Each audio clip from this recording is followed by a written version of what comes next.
Bonjour mesdames, messieurs, écoute ce témoignage. Étant au collège, mes profs de maths et de physique m'ont dit: tu sais Justin, le fait d'avoir un échec en maths et en physique, cela symbolise le fait de rater tes études. Et le fait de rater tes études, cela symbolise le fait de rater ta vie. Mais par contre, j'ai trouvé que c'était des mensonges après avoir découvert le livre intitulé « Ce que l'école aurait dû nous enseigner », dont son auteur s'appelle Komola Tskomola. Via ce livre, j'ai découvert les 3 grandes vérités que n'importe quel élève, n'importe quel écolier, n'importe quel étudiant doit incarner dans son mindset. Première vérité, c'est que les diplômes ne nous garantissent pas une certaine vie, même si ces derniers peuvent participer à notre réussite. Bref, tu peux avoir un diplôme en polytechnique, mais cela ne signifie pas que tu seras un ingénieur polytechnicien. Non!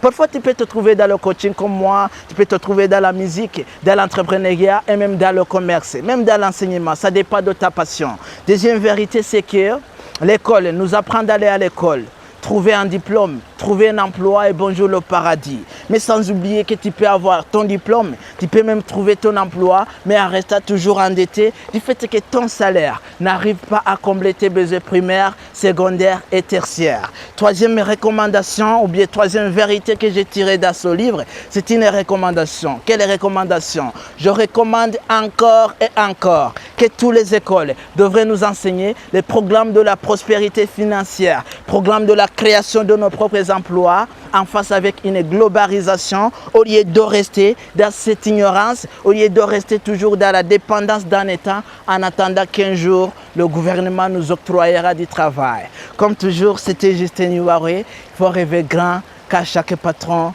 a commencé comme un ouvrier. Merci, à tout à l'heure.